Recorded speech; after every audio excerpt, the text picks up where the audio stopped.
Good morning. Online क्लासों में आप सभी का स्वागत है।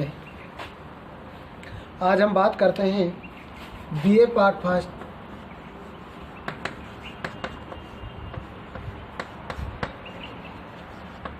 सब्जेक्ट ज्योग्राफी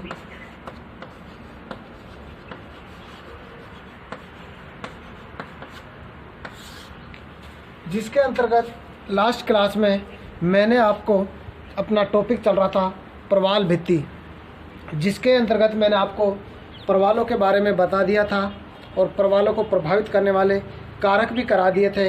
उसके बाद अपना टॉपिक चल रहा था प्रवालों के प्रकार, जिसके अंतर्गत प्रवालों के प्रकारों के अंतर्गत मुख्य रूप से मैंने आपको थोड़ा बता भी दिया था और उसके नोट्स भी कल मैंने आपको सेंड कर दिए थे। और ध्यान कर लेना, क्लास जो मैं आपको करा रहा हूँ इसके साथ साथ आपको नोट्स सेंड कर रहा हूँ और आप अपने नोट्स इसमें नोट कर लेना, है ना। तो टॉपिक था अपना प्रवालों के प्रकार, प्रवाल के प्रकार, जिसके अंतर्गत मैंने आपको मुख्य रूप से 3 प्रकार के प्रवाल बताए थे या प्रवाल भित्तियाँ बताई थी, जिसमें मैंने आपको पहला बताया था आपको तटीय प्रवाल भित्ति,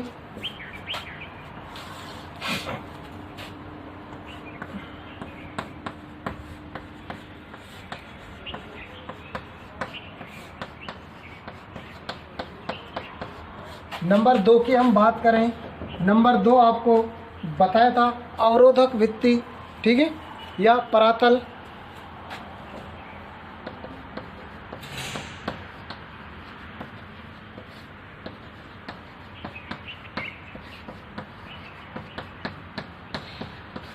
उसके बाद हम बात करें नंबर 3 की वलाकार,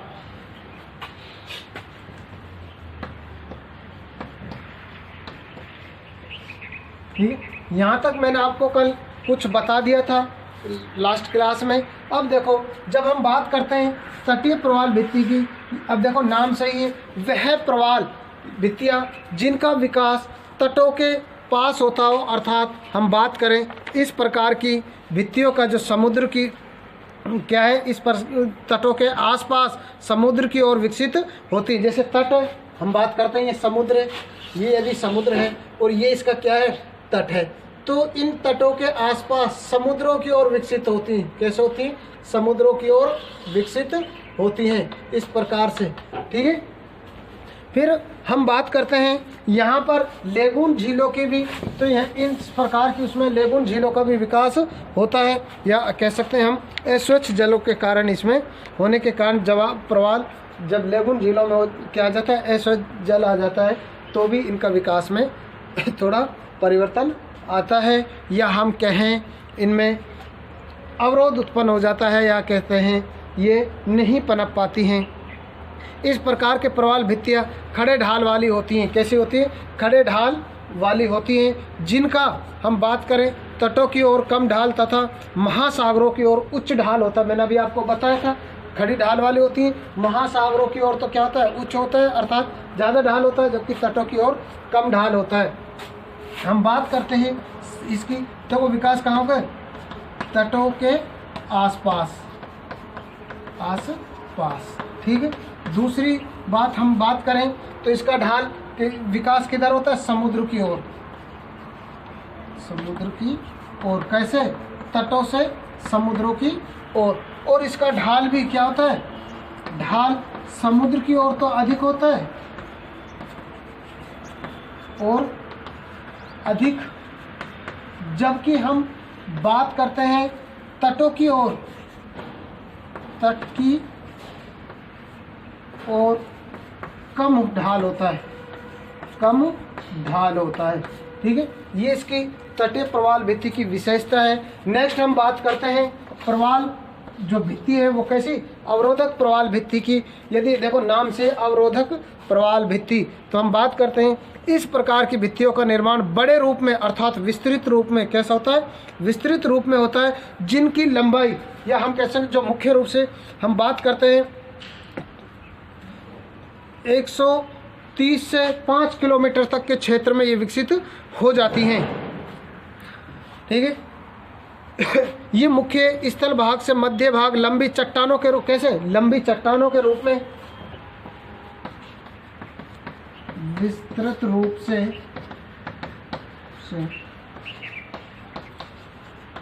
लंबी चट्टानों के रूप में, अर्थात हम बात करते हैं लंबी होती है, विस्तृत रूप से होती है और चट्टानों के रूप में विकसित हो जाती हैं। ये हम बात करते हैं इनका बाह्य ढाल लगभग 45 डिग्री तक होता है। कितना होता है? इनका ढाल लगभग 45 डिग्री तक होता है। और यदि हम बात करें तो ये काफ़ी दूर तक विस्तृत एक चट्टान के रूप में हो जाती है और जो श्रृंखलाबद्ध रूप से, जैसे हम बात करते हैं, जैसे ये इस प्रकार से ये विकसित हुई, ये विकसित हुई, ये विकसित हुई, ये विकसित हुई, ये विकसित, तो एक श्रृंखलाबद्ध रूप से विकसित हो जाती हैं और एक प्रकार से अवरोधक उत्पन्न कर देती हैं। इसलिए हम इसे अवरोध भित्ति भी कहते हैं। जैसे हम उदाहरण के लिए हम बात करें, ऑस्ट्रेलिया महाद्वीप के पूर्वी तट पर इसी प्रकार से प्रवाल भित्तियों का विकास हुआ है, जो एक विश्व की सबसे बड़ी प्रवाल भित्ति या अवरोधक प्रवाल भित्ति है, जो एक अवरोध का कार्य करती है। इसलिए हम उसे अवरोधक प्रवाल भित्ति भी कहते हैं। जैसे ऑस्ट्रेलिया के पूर्वी तट पर, और जिसे हम क्या कहते हैं, ग्रेट बैरियर रीफ के नाम से भी जानते हैं, जिनका विस्तार लगभग 90 डिग्री से 22 डिग्री दक्षिणी अक्षांशों के मध्य पाया जाता है। ठीक है, यह है अपना अवरोधक भित्ति। ठीक है, फिर हम बात करें अवरोधक भित्ति के अलावा हम बात करें वलाकार भित्ति। वलाकार यानी वलय रूप से इस प्रकार से इसका विकास हो जाता है।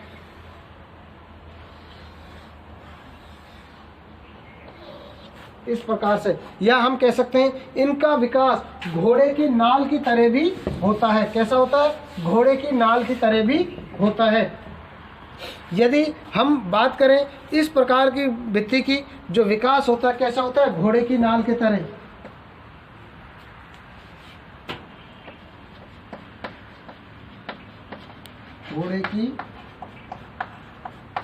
घोड़े की नाल की तरह इनका विकास होता है और ये छिछले झीलों में, ये सागरों में अधिक होता है। हम बात करें जो छिछले होते हैं, छिछले सागर, झील, ठीक है, इस प्रकार की उसमें इनका अधिक विकास होता है। जो द्वीपों के चारों ओर, जो जैसे हम बात करते हैं कोई हमारा द्वीप है और उसके चारों ओर विकसित हो जाती है, तो हम बात करेंगे महाद्वीपीय तटों से सैकड़ों किलोमीटर तक की दूरी पर इनका विकास हो जाता है। इनके उत्पत्ति के आधार पर इस प्रकार की प्रवाल भित्तियों का विकास, जैसे हम बात करें चीन सागर में, ठीक है, मालागासी, फिजी, फूनाफूटी और भारत के लक्षद्वीप और मालदीव में इस प्रकार का विकास हुआ है। भारत के हम बात करें लक्षद्वीप, और कई बार पूछा भी जाता है कंपटीशन में, भारत का कौन से द्वीप का विकास प्रवाल भित्तियों के कारण हुआ है या प्रवाल से निर्मित है, तो कौन सा? अरब सागर में स्थित लक्षद्वीप इसी प्रकार का उदाहरण है। ठीक है, ये तो थे अपने प्रवालों के प्रकार। अब हम बात करते हैं प्रवाल भित्तियों के मृत होने के कारण। क्या क्या कारण रहे हैं जिसके कारण, अब हम बात करते हैं प्रवाल भित्तियों के मृत होने के कारण। क्या क्या कारण रहे हैं प्रवाल के मृत होने के कारण? अब देखो क्या क्या कारण हो सकते हैं जिसे हम कह सकते हैं प्रवाल क्या हो जाते हैं, मृत हो जाते हैं। जिसमें हम बात करते, हम मुख्य रूप से बात कर रहे थे ग्लोबल वार्मिंग की। मैंने आपको बताया तापमान में क्या हो जाती है, वृद्धि हो जाती है, और जब तापमान में वृद्धि हो जाती है तो ग्लेशियर पिघलते हैं और क्या करते हैं, सागर महासागरों के तापमान में भी परिवर्तन कर देते हैं। फिर हम बात करते हैं लवणता की। यदि लवणता की हम बात करें तो मैंने आपको बताया था सागर महासागरों का जो औसत लवणता होती है वो कितनी होती है, 35 ग्राम प्रति 1000 ग्राम होती है। और हम कह सकते हैं इनके लिए जो विकास के लिए मुख्य जो लवणता होती है वो होती है 27 से 30 ग्राम प्रति 1000 ग्राम। अब इनसे यदि अत्यधिक जो लवणता हो जाती है या इनसे न्यूनतम लवणता हो जाती है तो भी क्या होता है, इनका मृत्यु होना प्रारंभ हो जाती है, अर्थात ये मरना प्रारंभ कर देते हैं। उसके बाद हम बात करें अल नीनो के प्रभाव।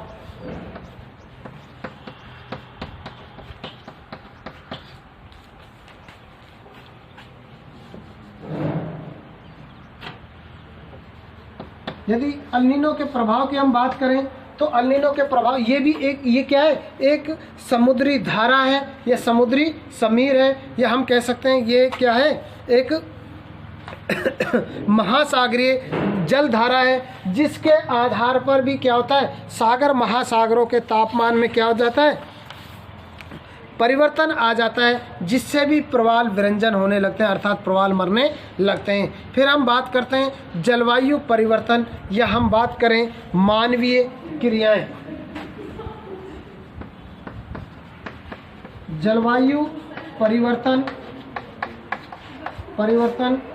या मानवीय क्रिया, ठीक है।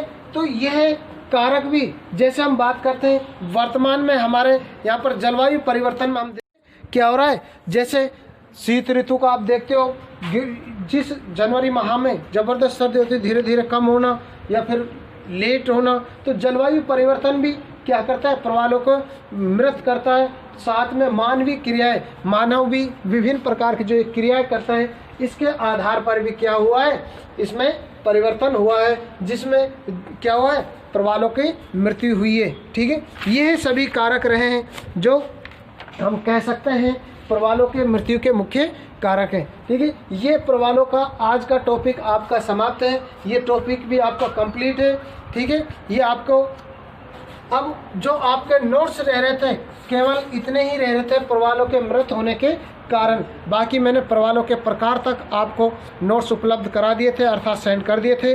नेक्स्ट आज की क्लास अपनी इतनी ही, कल की क्लास में आपको नोट्स सेंड कर दिए जाएंगे। Okay, bye.